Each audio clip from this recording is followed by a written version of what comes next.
ஒரு multipurpose headphone எடுத்தீங்களா? இது உங்களுக்கான சாய்ஸ். பிளாஸ்டிக் கொஞ்சம் கம்மியான குவாலிட்டியில் தான் இருக்கு. இதை ஏன் ஒரு மல்டிபர்பஸ் ஹெட்ஃபோன் சொல்லலாம்? இதுல வந்து ஒரு SD கார்டு ஸ்லாட் இருக்கு, ஒரு வால்யூம் ராக்கர் இருக்கு, ஒரு பவர் பட்டன் இருக்கு, ஒரு FM ரேடியோ இருக்கு, அண்ட் இதுல வந்து ஹெட்ஃபோன் ஜாக் போட்டு நீங்க யூஸ் பண்ணிக்க முடியும். அதுக்குரிய போர்ட்டும் இருக்கு, இன்பில்டா மைக்கும் இருக்கு.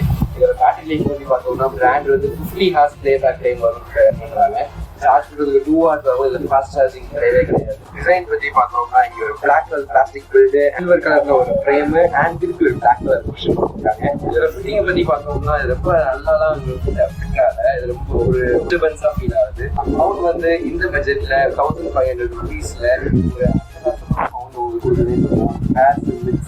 எல்லாமே சூப்பரா இருக்குது. அதான் நீங்க வந்து ஒரு 1500 கூடிய சவுண்ட் குவாலிட்டி தான் ஒரு பெட்டரான சவுண்ட் குவாலிட்டியா நீங்க எக்ஸ்பெக்ட் பண்ண முடியும்.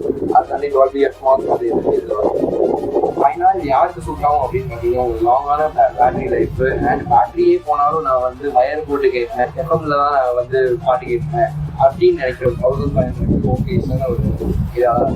அதுக்கப்புறம் இந்த நாய்ஸ் ஹெட்ஃபோன்ஸ்ல dual pairing, hyper sync, 40mm டிரைவர்ஸ்னு ஏகப்பட்ட கொடுத்துருக்காங்க. அதுக்கு ஒரு IPX5 ரேட்டிங் கொடுத்துருக்காங்க.